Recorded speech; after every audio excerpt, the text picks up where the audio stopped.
Good morning student, कैसे हैं आप सभी लोग? ये बताइए, आप सभी लोग बहुत अच्छे से ही होंगे, है ना? आशा करता हूँ। और आज जो है अपन एक्सरसाइज 1.3 जो है चालू करने वाले हैं। प्रीवियस वीडियोस में अपन ने देखा था कि डिवीजन की प्रॉपर्टीज देखी थी, डिवीजन को कैसे करना है, किस तरीके से करना है, वो अपन सब देख चुके थे। तो आज जो अपन क्या है, डिवीजन देखें, डिवीजन की एक्सरसाइज देखेंगे। तो एक्सरसाइज में पहला जो क्वेश्चन है आपको लिखा हुआ है evaluate each of the following.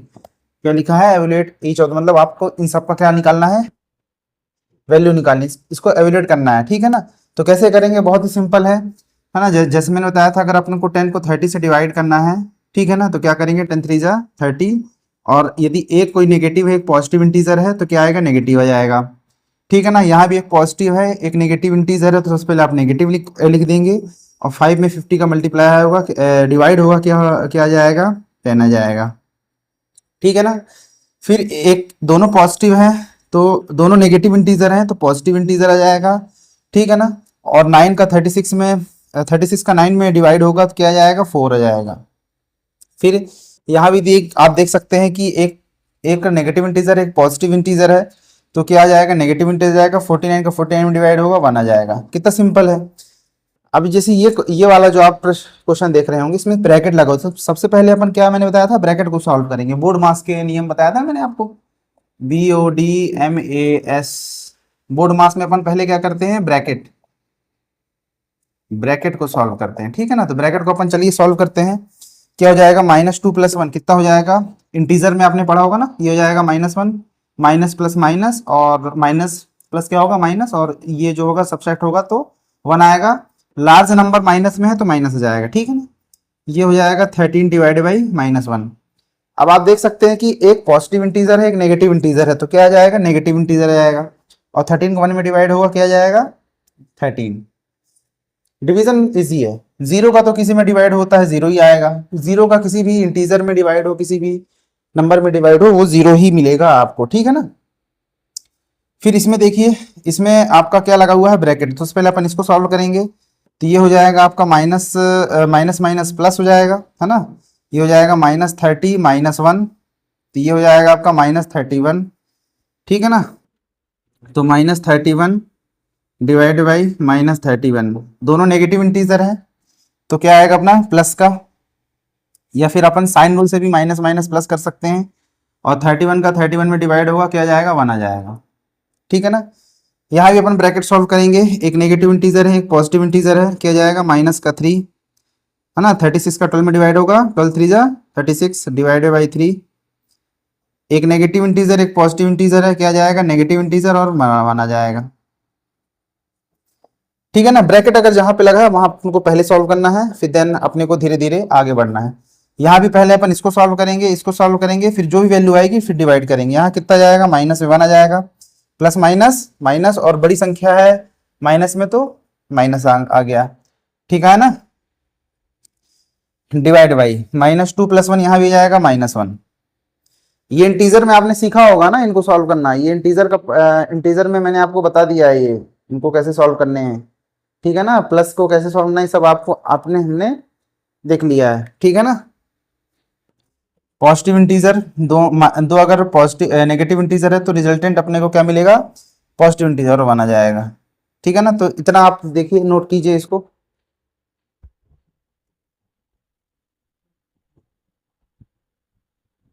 इसको आप नोट कीजिए।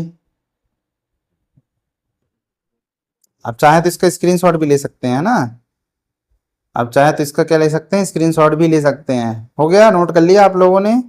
चलिए, बहुत बढ़िया। आगे बढ़ते हैं। आपका सेकंड क्वेश्चन है कि भाई ऐसी की इक्वेशन लिखी होगी आपके सामने, a divide by B plus C bracket में is not equals to a divide by B plus a divide by C. इसको आप ध्यान से अगर देख रहे होंगे तो ये डिस्ट्रीब्यूटिव प्रॉपर्टी लगी। अपन ने डिस्ट्रीब्यूटिव प्रॉपर्टी पढ़ी थी, लेकिन डिवाइड के केस में नहीं पढ़ी थी। अपन ने क्या पढ़ा था? मल्टीप्लीकेशन के केस में पढ़ा था। अपन ने मल्टीप्लीकेशन के केस में ऐसा पढ़ा था ना, b प्लस सी, पहले इसका डिस्ट्रीब्यूशन होता था a into B plus a into C, ठीक है ना? ये बेसिकली बराबर होती थी। अब इसमें ये इसमें अपने को ये चेक करना है, क्या ये डिवाइड के केस में भी ये प्रॉपर्टी फॉलो होती है कि नहीं होती। अगर आप इसकी वैल्यू निकालें, है ना, पहले आप ब्रैकेट सॉल्व करें फिर इसको सॉल्व करें, तो ये वैल्यू हमेशा बराबर आती थी, है ना? ये वैल्यू बराबर आएगी, ये वैल्यू बराबर आएगी। आप चाहें तो ए की जगह आप 12 रख लीजिए, बी की जगह आप -4 रख लीजिए और सी की जगह 2 रख लीजिए। और आप ये देखिए कि क्या इस केस में इसकी वैल्यू बराबर आती है कि नहीं आती, वैल्यू बराबर ही आएगी। लेकिन अपन अब डिवाइड के केस में देख रहे हैं ना, इसमें क्वेश्चन के थ्रू डिवाइड अपन ने क्यों नहीं किया, यहाँ पे अपन ने डिवाइड की प्रॉपर्टी क्यों नहीं पढ़ी। यहाँ पे मैं ऐसी प्रॉपर्टी भी आपको पढ़ा सकता था, है ना, जैसे, तो ये क्यों नहीं पढ़ाया, ये इस चीज का यहाँ पे एनसीईआरटी ने आंसर दिया हुआ है। तो इसमें क्या लिखा है कि ये क्वेश्चन है, आपको ए की जगह 12 रखना है, बी की जगह -4 रखना है और सी की जगह 2 रखना है, ठीक है ना। और आपको ये देखना है कि क्या ये दोनों बराबर आ रहे हैं, नहीं आ रहे। इसने पहले से ही लेके रखा है कि ये दोनों बराबर नहीं आएंगे, लेकिन आपको चेक करना है, ठीक है। चलिए रख के देखते हैं। ए की जगह मैंने क्या रख लिया, 12 रख लिया, बी की जगह मैंने क्या रख लिया, -4 रख लिया, सी की जगह क्या रख लिया, 2 रख लिया, इज नॉट इक्वल टू। फिर मैंने क्या किया, ए की जगह क्या मैंने रख लिया, 12 रख लिया, बी की जगह -4 रख लिया, प्लस ए की जगह मैंने 12 रख लिया और सी की जगह रख लिया 2। सबसे पहले ब्रैकेट में सॉल्व करूंगा तो ये हो जाएगा 12 डिवाइडेड बाई -4 प्लस 2 कितना हो जाएगा, माइनस का 2 इज नॉट इक्वल्स टू, ये हो जाएगा आपका 12 का 3 से डिवाइड होगा, ये हो जाएगा माइनस में 3, है ना, 4 3 जा 12 और प्लस है माइनस माइनस, ठीक है ना। यहाँ हो जाएगा 2 6 जा 12, है ना, 6 बार जाएगा, ये हो जाएगा 6। इसको माइनस, इसको अपन डिवाइड करेंगे, ये हो जाएगा माइनस में 6, क्योंकि एक प्लस है एक माइनस है तो माइनस, और 12 का 2 में डिवाइड होगा 6 इज नॉट इक्वल टू, ये आ जाएगा आपका -3 + 6 कितना हो जाएगा 3। तो देखिए LHS is not equal to RHS, hence we can say that, ऐसे लिखना है अपने को, hence we can say that above statement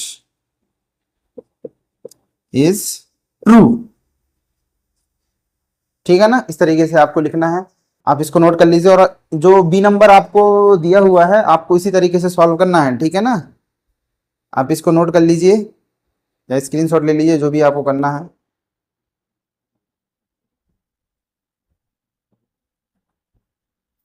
चलिए अपन आगे बढ़ते हैं। आपका जो थर्ड नंबर शायद आपका क्वेश्चन है ना, fill in the blanks. Fill in the blanks आपको करना है। देखिए फिल इन द ब्लैंक्स के केस में यहाँ पे कुछ ब्लैंक्स दिए हैं। पहले आपके ये 2 नंबर लिखे हुए हैं, है ना। एक केस में ये नंबर आपको गिवन नहीं दिया है और इस केस में आपको इस साइड का नंबर आपको गिवन नहीं दिया गया, मतलब एक साइड में आपके राइट हैंड इस साइन से, है ना, इस साइन से राइट हैंड साइड का नंबर नहीं गिवन दिया है, ठीक है ना। ये नंबर आपको खोजना है और 3 प्रश्नों में आप इस साइन से लेफ्ट हैंड साइड पे नंबर गिवन नहीं दिया गया। तो इसके 2 मेथड है। पहले चीज तो आप सोचिए कि भाई यहाँ पे अपन क्या नंबर रख दें, ठीक है ना, कि ये आ जाए। पहला तो आपको सोचना है, ठीक है ना। तो आप ये तो सोच सकते हैं, इसमें अपना टाइम बर्बाद कर सकते हैं। या दूसरी मेथड होती है एक्स मेथड। अपन हर चीज को क्या मान लेते हैं, इसको एक्स मान लेते हैं। जैसे मैथ में अपन बोलते हैं ना, अपन एक्स मान लेते हैं। मैथ में अगर कोई चीज पता नहीं होती अपन एक्स मान लेते हैं, ठीक है ना। एक्स मेथड में क्या होता है कि आप देखिए क्या हो जाएगा, ये इसको अपन कैसे लिख सकते हैं, 369 डिवाइड बाई एस एक्स, ऐसे मैं लिख सकता हूँ इसको 369। तो x कितना जाएगा, ये जाएगा इधर, है ना, और ये जाएगा इसके डिनोमिनेटर में, है ना। तो 369 divide by 369 equal to x. ये तो आपको सॉल्व करने आता है ना। इसको मैं आपको अगले चैप्टर में या पॉलिनोमियल या जो भी आपकी लीनियर इक्वेशन उसमें बताऊंगा कि किस तरीके से शिफ्टिंग होती है। बस आप इतना जानिए कि x रखना है। अगर ये अगर डिनोमिनेटर में है तो ये उधर चला जाएगा, इधर आ जाएगा, ठीक है ना। तो इसको अपन सॉल्व करेंगे, कितना जाएगा, 1 आ जाएगा। तो x की वैल्यू कितनी आ गई, 1। तो यहाँ पे कितना जाएगा, 1 आ गया, ठीक है ना। यहाँ भी आप x रख के देखिए, तो इसको मैं ऐसे लिख सकता हूँ -1, ये अपॉन में आ गया, है ना। तो x की वैल्यू कितनी हो जाएगी, -75 में माइनस में 1। इसको आप सॉल्व करके देखिए कितना जाएगा, 75। x की वैल्यू कितनी आ गई, 75। तो यहाँ आप क्या लिख दीजिए, 75 लिख दीजिए, ठीक है ना। ऐसे मैं बॉक्स बना दे रहा हूँ। फिर यहाँ पे भी आप x रख के देखिए, है ना। पहले आप x रख के देखिए, तो 2 6 divide by x equal to 1। ये इधर आएगा, ये उधर आएगा, कितना हो जाएगा, -206 divide by 1 equal to x, ठीक है। तो x की वैल्यू कितनी हो गई, -206, है ना। आपने इसको डिवाइड किया तो माइनस प्लस माइनस, और ये हो गया -206। तो आप जब इसको डिवाइड करेंगे तो 1 ही मिलेगा आपको, चेक कर लीजिएगा। यहाँ भी अपन ने x रखा तो ये हो गया -87 divide by x equal to, ये हो गया 87, ठीक है ना। तो x की वैल्यू कितनी आ गई, -87 डिवाइड बाई 87 इक्वल टू -1। तो यहाँ कितना आ गया, -1। मेरे कहने का मतलब ये है सिंपल सी, कि यदि आप इसको सोच नहीं सकते तो आप इसको x मेथड से इस तरीके से सॉल्व कर सकते हैं। अच्छा, ये ऐसे इधर क्यों आ रहा है ना। ये आपको लीनियर इक्वेशन में बहुत अच्छी तरीके से सीखने मिलेगा। इक्वेशन आपने शायद 6th क्लास में ही पढ़ी होगी कि यदि x plus y equal to, अगर z लिखा है, यदि मेरे को x की वैल्यू फाइंड करनी है तो ये वैल्यू यहाँ पे जाके क्या हो जाती है, अगर प्लस की है तो क्या हो जाएगी, माइनस हो जाएगी, ठीक है ना। यदि x into y equal to z लिखा हुआ है तो ये अगर ये वैल्यू अगर मल्टीप्लाई में है तो उधर जाके क्या हो जाती है, डिवाइड हो जाती है, ठीक है ना। और यही वैल्यू अगर अगर आपकी डिवाइड में x divide by y equal to z है तो ये अगर उधर जाएगी तो क्या हो जाएगी, मल्टीप्लाई हो जाएगी, ठीक है ना। तो बेसिकली हो यही रहा है ना, ये जो डिवाइड है ये बेसिकली हो यही रहा है। जब आप इसको और इक्वेशन आप बनाएंगे तो ये बेसिकली क्या हो जाएगा, देखिए। अब बहुत से स्टूडेंट्स का ये प्रश्न हो सकता है कि सर ये ऐसे कैसे हो सकता हो रहा है कि ये यहाँ आप लिख दे रहे हैं या आप वहां लिख दे रहे हैं ना। तो मैं आपको बताता हूँ कि ऐसा क्यों हो रहा है ना। आपको इक्वेशन समझ में आई कि डिवाइड उधर इक्वल टू उधर जाता है तो क्या हो जाता है, इनटू हो जाता है, प्लस अगर एक इक्वेशन है अगर इक्वल टू उधर जाता है तो माइनस जाता है, माइनस प्लस हो जाता है, डिवाइड मल्टीप्लाई हो जाता है। तो यदि मैं इसका इक्वेशन बनाऊं तो मैं इसको ऐसे लिख सकता हूँ, divide by x equal to 369। अब देखिए ये क्या है, ये क्या है, डिवाइड में है तो उधर जाएगा तो क्या हो जाएगा, मल्टीप्लाई में हो जाएगा ये। और अपने को x की वैल्यू फाइंड करनी है तो 369 divide by 369 equal to x। वही आया, मैंने डायरेक्ट इसको इस तरीके से कर दिया कि ये वैल्यू को मैंने यहाँ उठा के रख दी, इसको यहाँ रख दिया, है ना। क्रॉस में इसका मल्टीप्लाई कर दी, इसको बोलते हैं अपन क्रॉस मल्टीप्लीकेशन, ठीक है ना। तो ये जो चीजें हैं इस तरीके से होती हैं। क्वेश्चन में अपन और अच्छी तरीके से पढ़ेंगे, लेकिन आप अभी इतना जानिए क्योंकि आपने इस क्लास में शायद पढ़ चुका होगा, थोड़ी बहुत आपको आइडिया होगा। लेकिन जब अपन लीनियर इक्वेशन पढ़ेंगे तो आपको चीजें और अच्छी से क्लियर आएगी, ठीक है ना। आप इसको भी अपन सॉल्व करेंगे। यहाँ पे आ जाएगा y, अपन इसको भी x मान लेते हैं, ठीक है। तो x डिवाइड बाई 1 लिखा है, ठीक है ना, इक्वल टू -87 लिखा है। तो x की वैल्यू कितनी आएगी, -87 इंटू 1, ठीक है ना। तो कितना हो जाएगा ये, माइनस का 87। तो यहाँ पे क्या हो जाएगा, माइनस का 87, ठीक है ना। ये और इजी है। यहाँ भी अपन x रखी है तो x इसको ऐसे में लिख सकता हूँ, ठीक है ना। ये उधर गया तो कितना हो जाएगा, 48 इंटू माइनस में 1। तो x की वैल्यू कितनी आ गई, माइनस में 48। तो यहाँ कितना हो गया ये, माइनस में 48, ठीक है ना। अगर आप सोच नहीं पा रहे हैं तो आपको इसी तरीके से करना है, ठीक है ना। 4 3 जा 12, तो x की वैल्यू कितनी आ गई, माइनस में 12।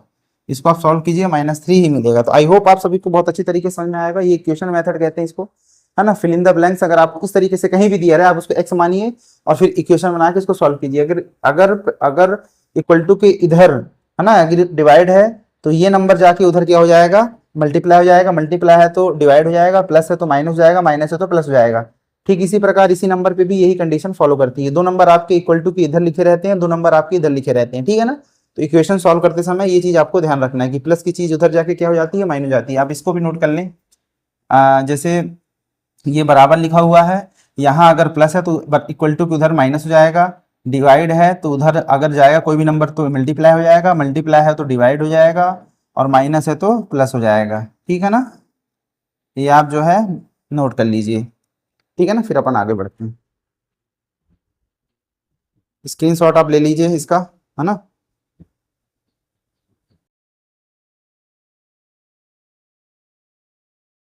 गुड मॉर्निंग स्टूडेंट, कैसे हैं आप सभी लोग, ये बताइए सब अच्छे हैं, मजे में हैं।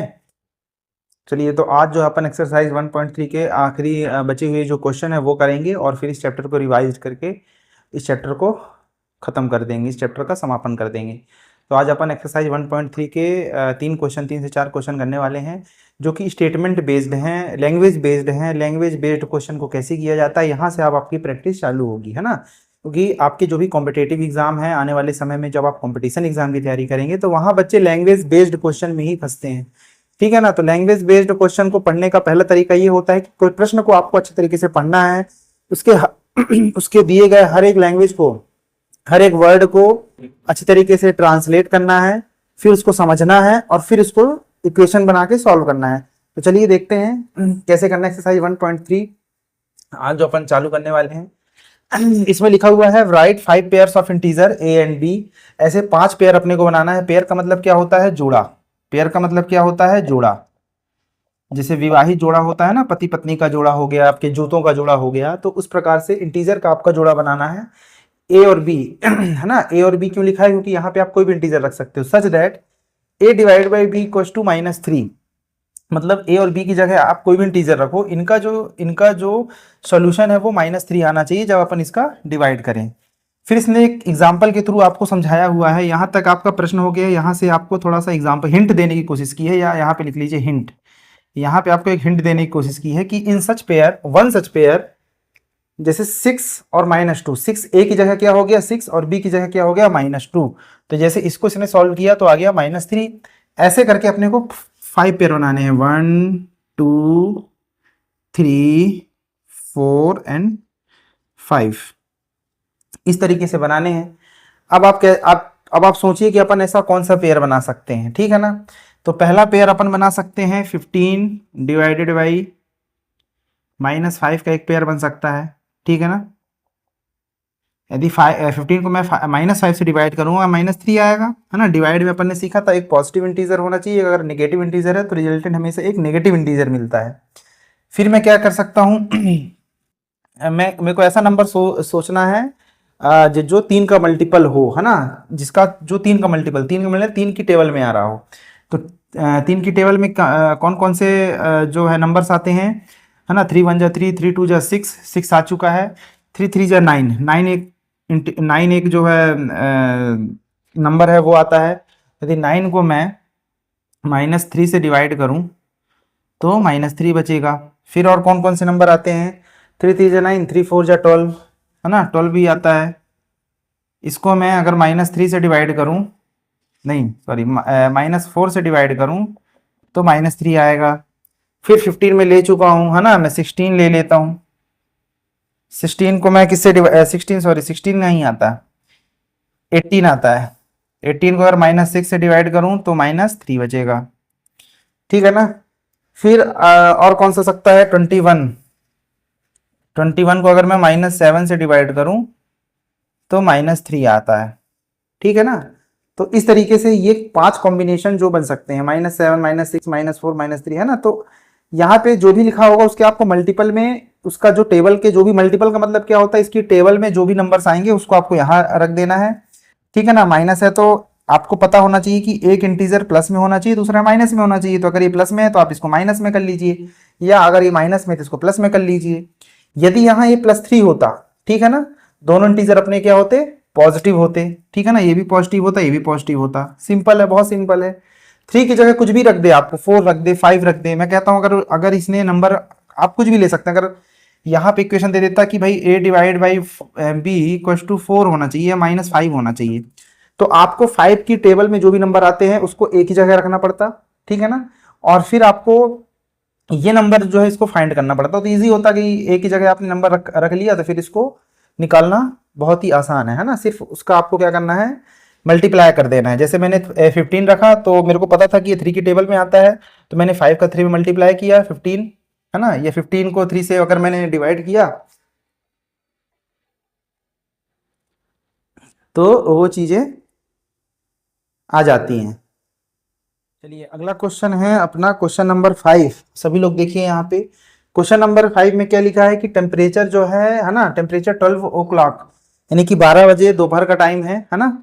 इसमें टेम्परेचर क्या दिया हुआ है? देखिए आप सभी लोग स्क्रीन में आपके एक्सरसाइज 1.3 की स्लाइड लग चुकी होगी, ठीक है ना? अब देखिए क्या लिखा हुआ है, 10 डिग्री सेंटीग्रेड दिया हुआ है, अबव जीरो। अबव जीरो का मतलब क्या है कि 0 से बड़ा होना चाहिए, है ना? 10 डिग्री सेंटीग्रेड दिया हुआ है, ठीक है ना? ये ठंड का मौसम है, इससे अपने को ये पता चल रहा है कि 12 बजे दोपहर अगर 10 डिग्री सेंटीग्रेड है तो ये बहुत ही ठंड पड़ रही है, ठीक है ना? और ये डिक्रीज हो रहा है, टेम्परेचर डिक्रीज कितना हो रहा है? 2 डिग्री सेंटीग्रेड पर आवर, ठीक है ना?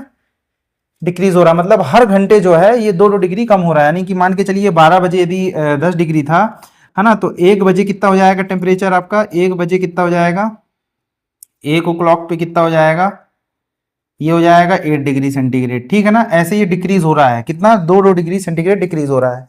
अपने को क्या पूछा हुआ है बच्चों कि टेम्परेचर कब, ऐसा कौन सा टाइम है जहां पे टेम्परेचर -8 डिग्री सेंटीग्रेड हो जाएगा, ठीक है ना। तो वो पहले अपने को टाइम पता करना है, और अपने को ये भी बोला है कि मिड नाइट का मतलब होता है रात को 12 बजे टेम्परेचर क्या होगा, इतनी चीज अपने को पता है। ये बेसिकली लैंग्वेज वाले प्रश्न होते हैं जहां पे अपने को चीजों को पढ़ना होता है और उसकी लैंग्वेज समझनी होती है। अच्छा, इसमें एक लैंग्वेज दी है बिलो जीरो और अबव जीरो। बिलो जीरो का मतलब क्या है कि माइनस में टेम्परेचर है। अपन ने नंबर लाइन देखी थी ना, नंबर लाइन में अपन ने क्या देखा था, ये जीरो होता था, ये 1 2 3 4, ठीक है ना। यहाँ होता था -1 -2 -3। तो यदि बोलेगा कि अबव जीरो का मतलब क्या है कि प्लस वाले नंबर्स, है ना। जैसे बोला था above 10 degree centigrade, above 10 degree centigrade का मतलब क्या है कि प्लस में चाहिए इसको, है ना। बिलो यहाँ पे क्या लिखा हुआ है, बिलो में, है ना। ये बिलो जीरो का मतलब क्या है कि जीरो के नीचे, जीरो के नीचे, है ना। जैसे मैंने आपको पहली क्लास में बताया था कि यदि माइनस में कोई टेम्परेचर लिखा हुआ है, इसका मतलब है कि 0 डिग्री, जीरो से नीचे है वो टेम्परेचर, ठीक है ना। तो अपने को फाइंड करना था। सबसे पहले अपन हर घंटे का निकालें, तो इसका तरीका में बहुत ही सिंपल है। देखिए क्या बोला है, 12 बजे टेम्परेचर कितना है, 10 डिग्री सेंटीग्रेड है, ठीक है। तो यहाँ पे मैं पहले एक नंबर लाइन ड्रॉ कर देता हूँ, यहाँ आपको वैल्यू समझ में आएगी नंबर लाइन की, कि नंबर लाइन की क्या वैल्यू होती है, ठीक है ना।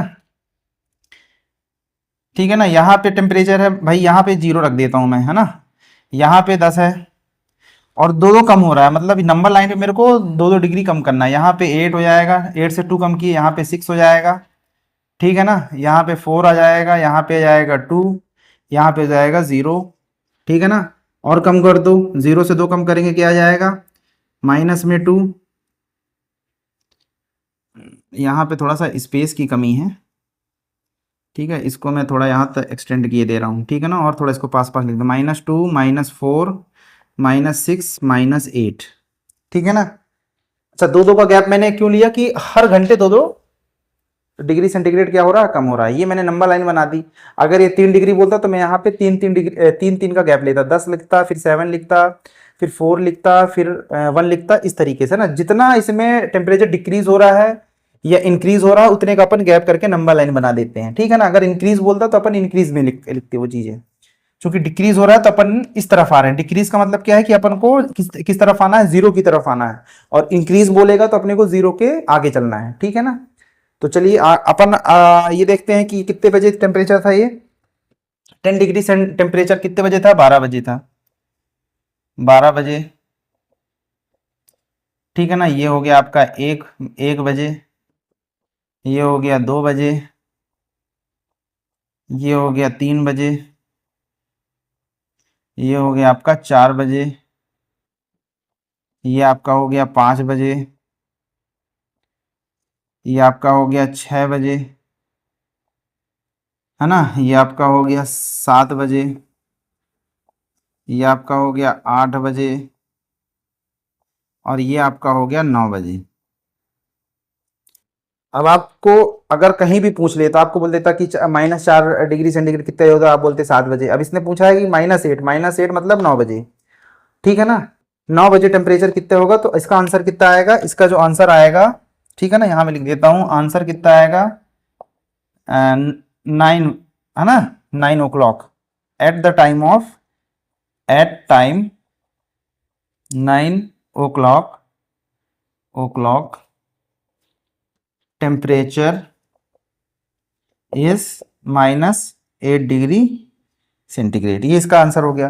अच्छा, मिड नाइट टेम्परेचर क्या बोला है कि 12 बजे पे, है ना। मिड नाइट टेम्परेचर 12 o'clock मतलब 12 बजे का टेम्परेचर इसने पूछा है कि 12 बजे क्या टेम्परेचर होगा। तो 9 बजे तो -8 है, अब 12 बजे मतलब कि और इंक्रीज होगा, ठीक है ना। तो 10 बजे कितना होगा टेम्परेचर, 10 बजे हो जाएगा ये -10 डिग्री, ठीक है ना। 11 बजे हो जाएगा ये -12 डिग्री, और 12 बजे कितना हो जाएगा, -14 डिग्री सेंटीग्रेड, ठीक है ना। और ऐसे कम हो रहा है। तो यहां से आपको नंबर लाइन की वैल्यू समझ आ रही है, ठीक है ना। ये डिक्रीज हो रहा है। अच्छा, जब भी डिक्रीज की बात होगी तो इसका मतलब है कि माइनस, इंक्रीज होगा तो प्लस, ठीक है ना। तो 12 बजे क्या टेम्परेचर होगा, पहले का आंसर। दूसरा आंसर अपन क्या लिखेंगे, एट 12 o'clock, ठीक है ना, टेम्परेचर इज कितना, -14 डिग्री सेंटीग्रेड। तो ये आप देख लीजिए, आप इसको नोट भी कर सकते हैं, है ना। इस तरीके से अपने को सॉल्यूशन करना है, आप इसको नोट कर लीजिए बच्चों, फिर अपन आगे बढ़ते हैं, ठीक है ना। चलिए अगला क्वेश्चन देखते हैं। क्वेश्चन नंबर 6 आपके सामने हाजिर है स्क्रीन में, ठीक है ना। आपकी स्क्रीन पे ये रहा केबीसी की लैंग्वेज में, ठीक है ना। पढ़िए ध्यान से क्या क्या लिखा हुआ है। In a class test +3 marks are given for every correct answer, है ना। करेक्ट आंसर के लिए एक क्लास है, उसमें एक एग्जाम होता है, ठीक है ना। जैसे आपका भी टेस्ट होगा कभी, तो उसमें करेक्ट आंसर के लिए कितने मार्क्स अपॉइंट किए जाएंगे। करेक्ट आंसर के लिए +3 मार्क्स अपॉइंट किए जाएंगे, ठीक है ना।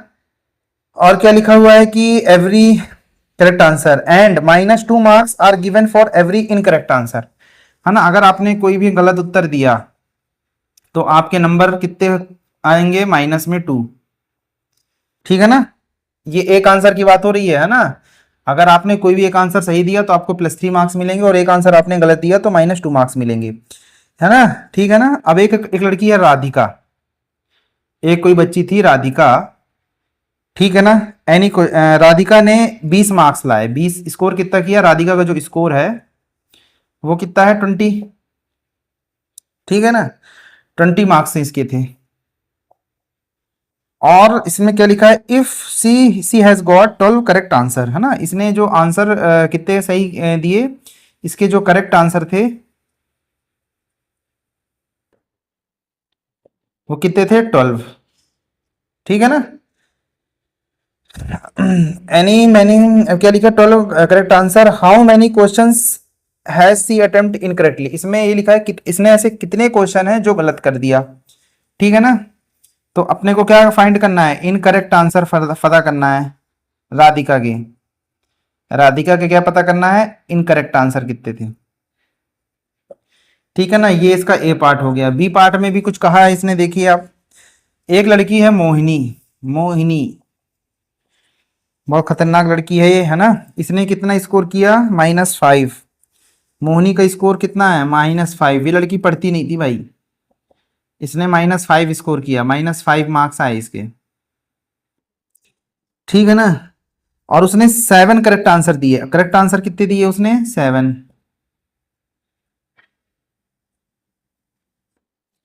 ठीक है ना। How many question correct, how many question has c attempt incorrectly, मतलब इसने इनकरेक्ट, हाउ मेनी क्वेश्चंस लिखा है उसमें, है ना, आंसर नहीं लिखा है। How many questions, incorrect answer मतलब वही है, इनकरेक्ट क्वेश्चन बताने हैं आपको, इनकरेक्ट क्वेश्चन बताने हैं कि उसने कितने क्वेश्चन है जिसका आंसर उसने गलत दिया, ठीक है ना। आपको इतनी चीज समझ में आई। इसने क्या बोला, करेक्ट आंसर के लिए +3 मार्क्स पॉइंट है, ठीक है ना। इनकरेक्ट आंसर के लिए -2 जो है मार्क्स पॉइंट है। राधिका एक लड़की थी, उसने उसने टोटल जो है मैथ्स में 20 नंबर पाए, है ना। इसने सब्जेक्ट नहीं लिखा है, चूंकि मैं मैथ्स पढ़ा रहा हूँ तो मैथ्स सब्जेक्ट लिख देता हूँ मैं, ना, मैथ्स का ये टेस्ट चल रहा था। तो राधिका का स्कोर 20 मार्क्स था, उसने करेक्ट आंसर जो दिए कितने दिए, 12 दिए, ठीक है ना। इनकरेक्ट आंसर कितने थे उसके, ये अपने को पता करना है। इनकरेक्ट क्वेश्चन कितने हैं ये अपने को पता करना है, इनकरेक्ट आंसर नहीं, इनकरेक्ट क्वेश्चन कितने है ना। इनकरेक्ट क्वेश्चन अपने को बताने कि भाई ऐसे कितने क्वेश्चन हैं उसने गलत दिए। फिर इस प्रकार मोहिनी के केस में भी स्टेटमेंट लिखी थी। आपको प्रश्न को बहुत अच्छे तरीके से पढ़ना है, ठीक है ना। मोहिनी ने कितने, -5 मार्क्स अपने को मिले। मोहिनी ने कितने मार्क्स मिले, -5 मार्क्स मिले उसको। करेक्ट आंसर 7 थे, है ना। इनकरेक्ट आंसर अपने को पता करने हैं। तो चलिए इसका आंसर अपन में यहाँ सॉल्व कर देते हैं अपन। देखिए मोहिनी ने करेक्ट आंसर कितने दिए, 12, ठीक है ना। मोहिनी का जो करेक्ट आंसर है वो है 12, मतलब उसने 12 प्रश्नों के उत्तर सही दिए। करेक्ट आंसर कितने दिए, 12, और एक आंसर का कितना है, 3 मार्क्स है, तो 12 × 3। भाई एक आंसर अगर मोहिनी जो है, अगर एक राधिका अगर एक आंसर सही देती है तो उसको 3 मार्क्स अपॉइंट होते हैं। तो उसने 12 प्रश्नों के सही जवाब दिए, तो टोटल इसको कितने मिल गए, 36, लेकिन इसको एक्चुअल में कितने मार्क्स मिल रहे हैं, 20। तो करेक्ट आंसर किसको 36 मार्क्स अपॉइंट हुए हैं, तो इसको एक्चुअल में कितने मिले हैं, 20। ठीक है ना, मतलब कितना कम है इसमें, है ना, इसको मिला है 20 मार्क्स मिले हैं। ठीक है ना, तो कम कितना है, तो इसमें अपन क्या करेंगे, 36 में से 20 को माइनस कर देंगे, मतलब इसके 16 मार्क्स जो हैं क्या हो गया, कम हो गए, डिक्रीज हो गए। ठीक है ना, डिक्रीज हो गए। सो बोला है कि इनकरेक्ट आंसर कितने थे, इनकरेक्ट कितने क्वेश्चनों का, इतने कितने प्रश्नों का जो है सही जवाब दिया, है ना, कितने प्रश्नों का जो है सही जवाब नहीं दिया, इनकरेक्ट दिया। तो इनकरेक्ट आंसर कितने थे, 2 थे। ठीक है ना, तो अपन क्या करेंगे, इसको 2 से डिवाइड कर देंगे, 16 को क्या करेंगे, ठीक है ना, चूंकि डिक्रीज है तो -16 को -2 से डिवाइड कर देंगे, ये हो जाएगा आपका 8। इसका मतलब ये है कि उसने जो है 8 जो प्रश्न थे उसका आंसर जो है इसने गलत दिया। ठीक है ना, 8 प्रश्नों का उत्तर इसने सही गलत दिया, और जो है 4 जो इसने 4 क्वेश्चन थे उसका आंसर तो सही दिया, मतलब। ठीक है ना, तो इसका आंसर क्या हो जाएगा, 8 आ जाएगा। टोटल टोटल कितने थे, 12 प्रश्न थे, 12 में से जो है इसने जो है 8 प्रश्नों का उत्तर जो है इसने इनकरेक्ट दिया। ठीक इसी प्रकार मोहिनी का भी अपन को पढ़ना है। तो मोहिनी ने कितना, -5 मार्क्स इसने प्राप्त किए, है ना, -5 मार्क्स इसको मिले। करेक्ट आंसर कितने थे, 7। ठीक है ना, तो 7 इंटू क्या कर देंगे, मोहिनी 7 इंटू -3। ठीक है ना, प्लस सॉरी 7 आंसर सही दिए, 7 इंटू 3 यानी 21 नंबर इसको मिलने चाहिए थे, 21 मार्क्स इसको मिलने चाहिए थे। ठीक है ना, चलिए देखिए, मोहिनी मोहिनी ने कितने प्रश्नों का सही आंसर दिया था, 7। तो एक प्रश्न का सही आंसर देने पे कितने नंबर मिल रहे थे इसको, 3 नंबर मिल रहे थे। तो 7 3 जा 21, मतलब इसमें जो है 21 नंबर इसको मिलने चाहिए थे, लेकिन मिले कितने इसको, -5। इसका मतलब ये है कि 21 नंबर तो इसके गए ही गए, साथ में माइनस में नंबर आ गए। ठीक है ना, यदि मैं नंबर लाइन पे देखूं तो 0 यहाँ है, 21 यहाँ है और -5 यहाँ है, मतलब इसने पहले 21 से -5 में आ गई है। ठीक है ना, तो मोहनी ने मार्क्स कितने प्राप्त किए, -5। तो इसमें मैं क्या करूंगा, 21 में से -5 को मैं डिक्रीज करूंगा, क्योंकि यहां मैं यहां इस मार्क्स से, है ना, इस 21 मार्क्स से ये क्या चीज है, ये छोटा है, छोटा नंबर इसको मिला ना, इसको मिलने चाहिए थी 21, लेकिन मिले कितने इसके, -5, मतलब ये क्या हो रहा है, डिक्रीज हो रहा, तो मैंने इसको डिक्रीज कर दिया। मिले कितने, -5, जैसे मैंने यहाँ डिक्रीज किया था, मिले कितने इसको, 20। ठीक है ना, डिक्रीज किया है मैंने यहाँ पे, माइनस का मतलब क्या है, मैंने इसको क्या किया है, डिक्रीज किया, क्योंकि नंबर इनको ज्यादा मिलने चाहिए, 36 मिलने चाहिए थे, इसको नंबर 21 मिलने चाहिए थे, लेकिन मिल कितने रहे हैं, एक्सपेक्टेड नंबर से कम मिल रहे हैं, मतलब डिक्रीज हो रहा है। डिक्रीज का मतलब क्या होता है, माइनस, तो मैंने माइनस लगा दिया। मिले कितने हैं इसको, -5, तो -5 हो गया, ये हो गया आपका 26। ठीक है ना, मतलब इसका मतलब ये है कि इसको जो है 26 नंबरों का क्या हुआ, नुकसान हुआ। तो इसके आंसर कितने इनकरेक्ट थे, इनकरेक्ट आंसर मैंने क्या बताया था, इसको क्या करूंगा मैं, 2 से डिवाइड करूंगा, मतलब इसके 13 आंसर जो थे इनकरेक्ट थे। ठीक है ना, सही आंसर क्या है इसका, 13 क्वेश्चन आर इनकरेक्ट। अब इसको चेक करना है तो आप कैसे चेक करोगे, 13 आंसर इनकरेक्ट थे। ठीक है ना, -2 नंबर मिलने चाहिए थे इनकरेक्ट की, तो -2 हो गया, ये हो गया माइनस में 26। ठीक है ना, अब यदि मैं -26 में 21 को जो प्लस करता हूं तो मेरे को मिलेगा -5, और -5 ही तो इसने प्राप्त किया है, -5 ही तो इसको नंबर मिले हैं। ठीक है ना, तो एक्चुअली डिक्रीज इसके कितने नंबर हुए हैं, माइनस में 26 नंबर डिक्रीज हुए हैं, है ना, मतलब 21 तक, 21 से 0 तक आया, मतलब 20 नंबर तो ये डिक्रीज हो गया, 5 और डिक्रीज हुए, तो कितने नंबर डिक्रीज हो गए, 26 नंबर डिक्रीज हो गए, माइनस लगा ना, -26 का मतलब क्या है कि 26 नंबर क्या हुए इसके, डिक्रीज हुए। फिर मैंने इसको चेक भी किया कि चलो अपन चेक भी कर लेते हैं कि इसको मिले कितने, 21 मार्क्स मिले, और -26 नंबर इसमें से मैंने क्या किया, माइनस किया, तो मेरा आंसर कितना है, -5 आया, तो ये आंसर मेरा सही है। तो आपको आया इस चीज को समझ में, स्टेटमेंट वाले क्वेश्चन है, आपको बहुत अच्छी तरीके से नोट करना है। ठीक है ना, एक बार मैं आपको इस चीज को और समझा देता हूं। देखिए, करेक्ट आंसर किसने लिखा था, 3 नंबर मिल रहे थे, इनकरेक्ट आंसर के -2 नंबर मिल रहे थे। ठीक है ना, राधिका ने 20 स्कोर किया है ना, इसने 12 क्वेश्चन जो थे इनके आंसर सही दिए। तो अपने को ये फाइंड करना है कि इसने इनकरेक्ट क्वेश्चन कितने गलत किए, कितने कितने क्वेश्चनों के इसने गलत आंसर दिया। फिर मोहिनी के केस में भी सेम था, मोहिनी ने इससे और कम नंबर प्राप्त किए, -5 मार्क्स प्राप्त किए। करेक्ट आंसर इसने 7 दिए। तो अपने को इनकरेक्ट आंसर या इनकरेक्ट क्वेश्चन को निकालना था। सबसे पहले मैं राधिका में गया, तो राधिका ने टोटल 12 क्वेश्चन जो थे वो सही किए थे, और एक क्वेश्चन का अपने को 3 मार्क्स का पॉइंट था, है ना। तो 12 × 3 किया मैंने 36, मतलब इसको 36 नंबर मिलने चाहिए थे, 36 मार्क्स राधिका को मिलने चाहिए थे। लेकिन इसको मिला एक्चुअल कितने में, कितना इसको मिला, इसको मिला 20 मार्क्स। तो मैंने 36 में से 20 को माइनस किया, क्योंकि डिक्रीज हुआ, भाई मिलना चाहिए थी इसको 36 और मिल कितना गया 20, मतलब ये डिक्रीज हुआ, तो मैंने डिक्रीज किया, तो मतलब 16 मार्क्स इसको इसके डिक्रीज हुए, ठीक है ना। और एक एक जो इनकरेक्ट आंसर था इसका -2 नंबर था, है ना। अगर आप एक क्वेश्चन के जवाब जो है गलत देते हो तो कितना नंबर आपका -2 नंबर डिक्रीज हो जाना चाहिए था। तो 16 को मैंने 2 से डिवाइड किया, है ना, और 8 मतलब 8 तो कितना है 8, मतलब 8 क्वेश्चन के आंसर इसने क्या दिए, गलत दिए, ठीक है ना। फिर अब मैंने आगे बढ़ा, तो मोहिनी के केस में भी same as it is procedure मैंने की। मोहिनी ने 7 प्रश्नों के आंसर सही दिए थे, है ना। एक प्रश्न के सही आंसर देने पे 3 नंबर मिल रहा था, तो टोटल हो गया 21। और इसको एक्चुअल कितने मार्क्स मिले, -5। तो हमने नंबर लाइन से देखा कि ये डिक्रीज हो रहा है, ठीक है ना। तो मैंने डिक्रीज का साइन लगाया और -5 नंबर अपॉइंट किया, तो -5 हुआ, ये हो गया 26। 26 को 2 से अपन ने क्या किया, डिवाइड किया, क्योंकि अपने को इनकरेक्ट क्वेश्चन चाहिए, इनकरेक्ट क्वेश्चन है इनकरेक्ट आंसर। तो 2 से मैंने डिवाइड किया, मतलब 13 प्रश्नों के उसने जवाब गलत दिए। तो इस तरीके से ये क्वेश्चन जो है अच्छे तरीके से सॉल्व हुआ। ये बेसिकली स्टेटमेंट वाले क्वेश्चन है, आपको बहुत अच्छी तरीके से पढ़ने हैं, फिर सॉल्व करने हैं, है ना। इस तरीके के आपके 5 से 6 क्वेश्चन और आपको सॉल्व करने हैं, है ना, अपने से बना के। और जब मैं ऑब्जेक्टिव टाइप क्वेश्चन करवाऊंगा, इंपॉर्टेंट सीरीज करवाऊंगा क्वेश्चनों की, तो मैं ऐसे आपके 5 से 6 क्वेश्चन और लाऊंगा, तो आपको और अच्छे से क्लियर हो जाए, है ना। यहाँ पे तो चलो इसने 20 मार्क्स प्राप्त किए थे, ठीक है ना। यदि मैं लिख देता कि मोहिनी ने मान लीजिए कि 10 क्वेश्चन दिए, 10 क्वेश्चन के करेक्ट आंसर दिए, और इसने 20 ही मार्क्स प्राप्त किए, तो इनकरेक्ट आंसर कितने थे, तो आपको निकालना आना चाहिए। चलिए आज की क्लास हम यहीं तक रख रहे हैं, है ना। एक क्वेश्चन इसमें और रह गया है, वो आप घर से करके लाइएगा, है ना। मैं आपको जो है इसकी हिंट दे देता हूँ, 6 मीटर प्रति पर मिनट की रेट से क्या हो रहा है, कम हो रहा है, ठीक है ना। चलिए इसको अपन अगली क्लास में ही रखते हैं।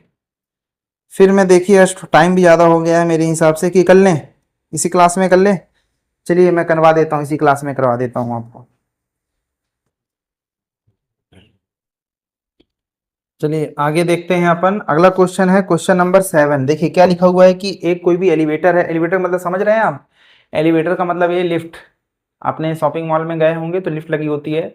लिफ्ट क्या होती है कि ऊपर नीचे दोनों जगह ट्रेवल करती है, ग्राउंड फ्लोर से ऊपर भी जाती है, ग्राउंड फ्लोर के नीचे भी जाती है, इसे अपन बेसमेंट बोलते हैं, पार्किंग बोलते हैं, है ना।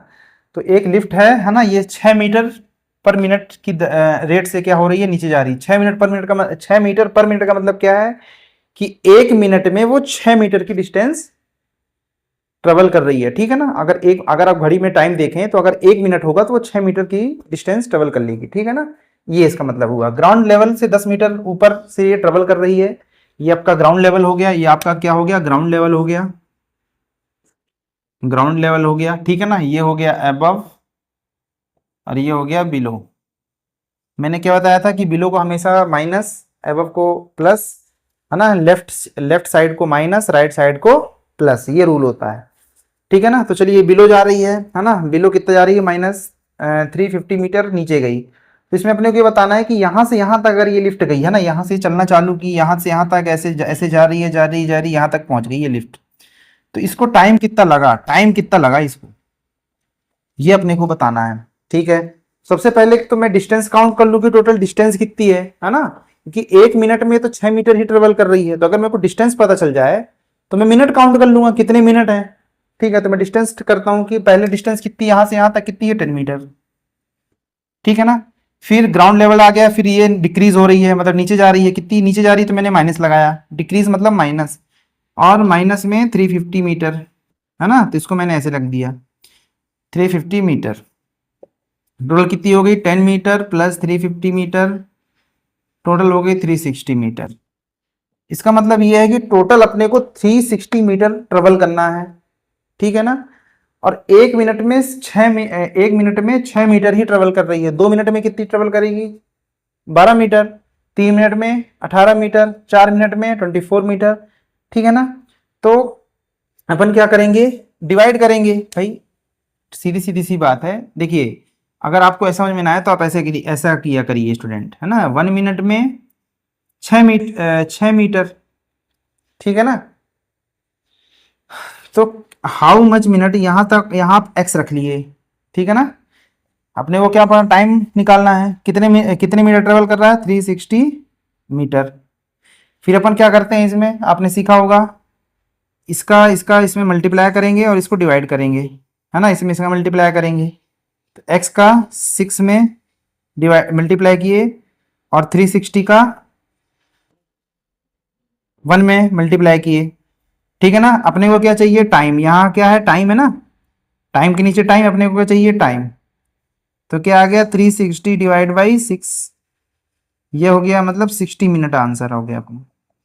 60 मिनट कितने घंटे हो गए, 1 मिनट में, 1 घंटे में 60 मिनट होते हैं, मतलब 1 घंटा लगेगा इसको, 1 आवर्स। तो इसका मतलब ये है कि 1 घंटा लगेगा इसको यहां से यहां तक जाने में। इतनी बात आई समझ में।